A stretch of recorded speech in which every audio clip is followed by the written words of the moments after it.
At the age of 3 years old, I decided that I wanted to become an astronaut and go to Mars. At 19, I am now certified for suborbital missions in space. How is this possible, you might ask? I changed the paradigm. A simple cartoon show called The Backyardigans sparked an idea that I never lost sight of. This simple cartoon showed these friends going on imaginary missions to Mars, and that sparked questions in my mind that eventually led me to want to become an astronaut and continue this giant journey to Mars. Today, I'm doing everything and all the steps that it takes to make this dream a reality. I'm training, learning, and teaching to eventually get to where I want to be. At 12, I was selected for the NASA MER-10 panel to talk about my dreams to go to Mars and also the future missions to Mars. It was so great of them to kind of want to hear from me, my dream of going to Mars, and how I was going to do that. Because the other panelists were PhDs, astronauts, scientists, and so it was really huge to have that kind of platform to be able to speak upon my aspirations. And that really pushed me towards where I wanted to go and really jump-started me in my path of wanting to become an astronaut by being able to be around so many influential people. Now, over the following years, I've been able to do all sorts of different crazy things to actually reach that point. One in particular is scuba diving, so I got my advanced scuba certification. And you may be asking, how is that close to becoming an astronaut in any way? Well, there's so many different ways to actually possibly train or learn about becoming an astronaut. One of those ways is scuba diving. So when you're scuba diving, you are underwater, you don't have oxygen supply, you are kind of in your own little environment, just like the vacuum of space. And so that was one of the big things that I had to do in the beginning to start getting an understanding of what it would be like to possibly be an astronaut one day. But along with that, I've been able to continue working with classes with Project Possum, which is a citizen science research group studying clouds in the upper atmosphere and seeing how that changes our global climate. So along with Project Possum, which stands for Polar Suborbital Science in the Upper Mesosphere, I've been able to do so many wonderful trainings, such as microgravity flights, G-force training, and many classes involving space atmospheres, space physiology, which has all eventually led to my certification. So at 17 is when I got my Applied Astronautics, which is the technical certification to supply or be able to allow me to go on some sort of research suborbital mission.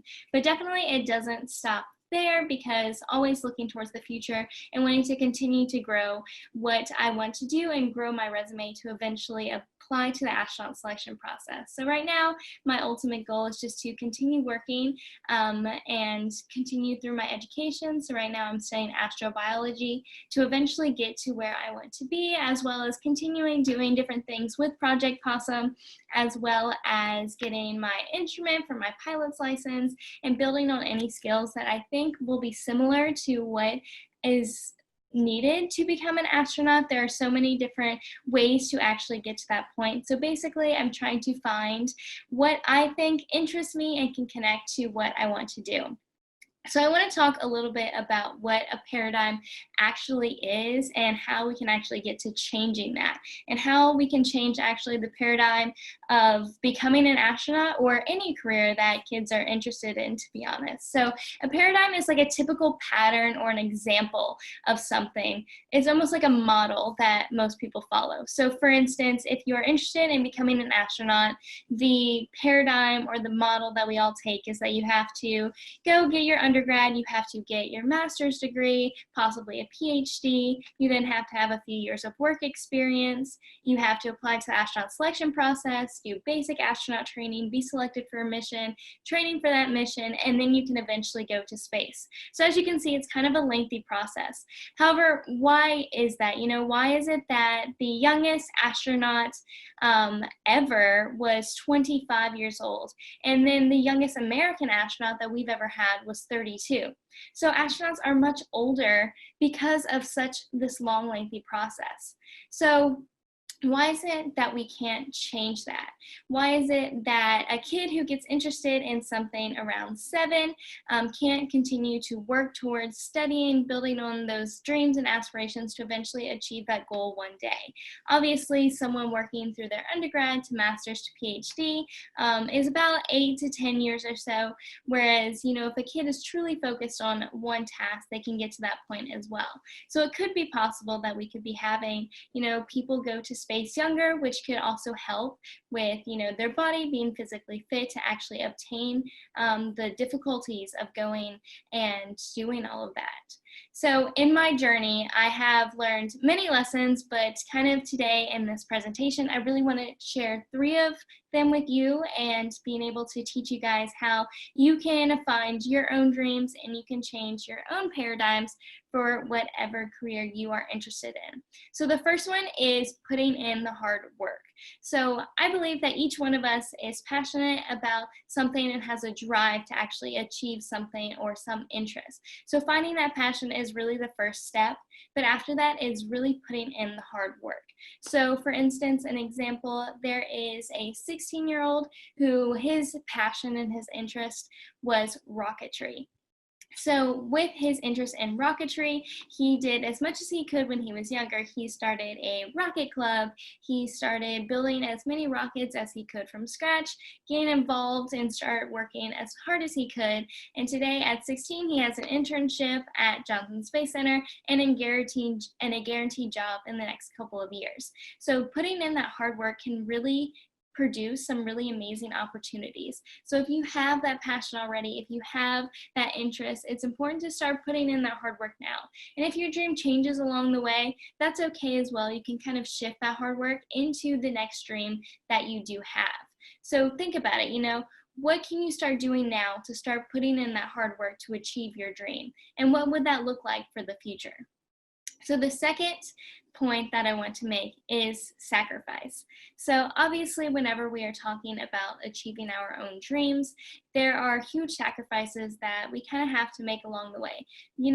Finding or following a dream it's going to be hard work, as we've already seen, whether that is schooling or a job, and there's always going to be something more fun to do than work. For example, with me, a lot of the different trainings or opportunities that I've had to do has either been during the school week or during some sort of fun activity, maybe that the school is hosting, or maybe an event with friends. And so it's all about finding the right balance between putting in that hard work, but also having, time to relax and, just get your mind off of all the craziness that that dream may hold.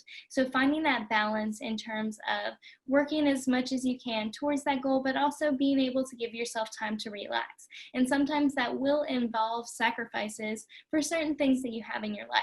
So you really need to think, am I willing to make those sacrifices?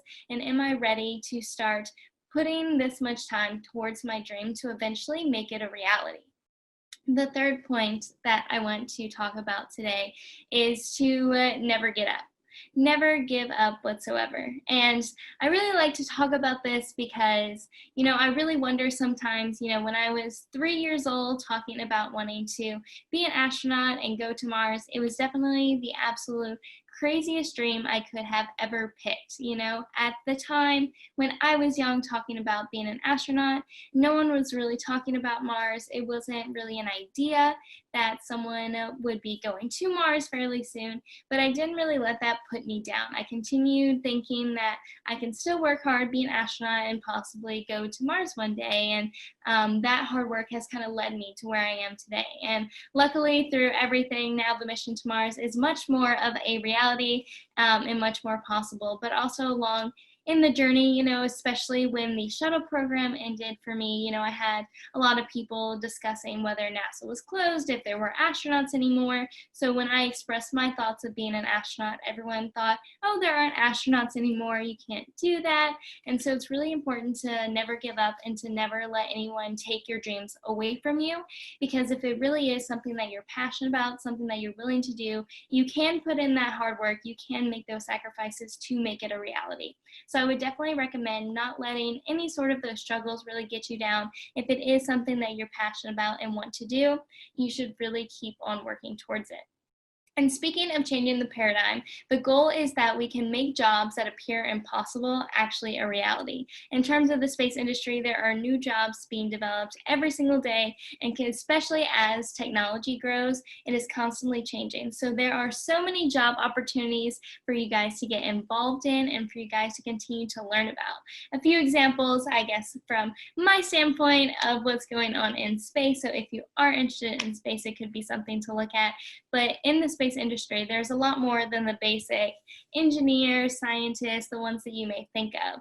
For example, let's say you're interested in food, but you're also interested in space. There's someone who has to sit there and package and learn all about how to fix all the food that is sent up to the International Space Station. They have to figure out what the astronauts want to eat. There's even different psychologists that study, the astronauts have eaten this so many days a week, they can't eat the same thing, and they manage their food schedule. So there's so many crazy out there jobs that you may not think of that is in the space industry. So it could be something really interesting to look at. So I really want to give you guys a few examples of some amazing kids who have done pretty incredible things and have kind of changed the paradigm in their own way. So Bala Ambadi is a good example. He is an American ophthalmologist and researcher, and he was claimed as the youngest doctor at the age of 17, which is pretty incredible to have that kind of track record. Another one is Katrina Mumal. Now, when she was 11, she was the youngest person to pilot a Russian MiG-29 fighter jet, which is absolutely insane, which also made her the youngest to break the sound barrier, which is pretty incredible to achieve that young. Another one is Jamie Edwards, who at the age of 13 became the youngest fusioneer, meaning he built an entire nuclear fusion reactor from scratch. So my point by giving all of these examples is just so you guys can realize that some of those different dreams that these other kids might have had seemed absolutely impossible, and probably still to you guys seems pretty impossible about how they actually achieved those. Yet they've continued to work hard to change that paradigm to be able to do it younger. I actually have a personal friend of mine, because I know probably a few of you are probably athletes or involved in sports, but I have a friend of my own who is 17 now, and she has been traveling all over the world because her passion has always been soccer, and so she has been traveling all over the world to be the best that she can be, and now she is looking at going pro at only 17. And so no matter what your interest is, like I said, it can vary from STEM to science to sports to cooking to whatever it may be. You guys can really look to change the paradigm because you're able to achieve those dreams early on. I know that when I was in school, obviously I knew that I wanted to do more of a science or math career. However, of course in school we have to take all the courses necessary. So I tried to focus most on what I knew that I was going to be using in the future. However, it's definitely important to get everything else across. So really take advantage of your free time there. That's why most of the things that I've had to do with space has been outside of school, just because sometimes it's hard to balance the two together. But my main advice for you guys is really to never stop dreaming and to never give up and never letting someone take it away from you. This really right now, I think, is a time of change, a time to evolve, a time to change the paradigm for future generations to really continue to see how we can change as a generation. We as kids can unite and we can continue to gain the jobs that we want to do, invent new jobs, whatever it may be. So I really want to encourage you guys to do that and be that stand for the next generation. And, whether there is also parents listening, also encouraging your kids to follow those dreams as well and be in that support system. So in terms of an actual support system for you guys, my best recommendation when you are looking at your dreams, I think it's really important to have someone who supports you in your dreams. And for me, a lot of the time that has been my dad. My dad was a huge support ever since I first got interested in this when I was 3, and he has continued to support me basically every single step of the way. And so because of all of that support, I am where I am today. So I really want to encourage you guys to find at least one person to support you in your dreams, whether that is a family member, a friend, maybe it's a teacher. No matter what it is, it's really important to have at least one person there supporting you. And in return, you can kind of see how you can support someone else with their own dreams. So can you be that support person for someone else? And so with that, we can kind of come together to change the paradigms in our own ways while encouraging others. So for all of those little recommendations and everything that I've been trying to teach you guys here today, I really hope you're able to take that and find your own dreams and really be passionate about what you are doing. And if you haven't figured it out yet or haven't figured out what your actual passion is, don't be too afraid or don't get too nervous. It's absolutely okay. It definitely all starts back kind of looking at what you do in school and things like that. So for example, looking at your everyday life in school, there's probably at least one subject that you like more than the others. So finding maybe what you're interested in and then researching all the different job opportunities that kind of come with that. For example, if you're interested in math, then you could, be an engineer, be a math teacher, which are two very different careers, but they still involve math. So I really encourage you guys to do research and really to look at all the different opportunities that you have to kind of help figure out your dreams and passions, and then follow everything else to actually complete those dreams. Because we can dream big, and the mission to Mars is our next big dream, and what I look to continue to work on. Obviously, going to Mars is no small task, but if everyone involved in the program has that dream and that passion, we can all come together to unite and do that, and you guys can do the same for your own dreams.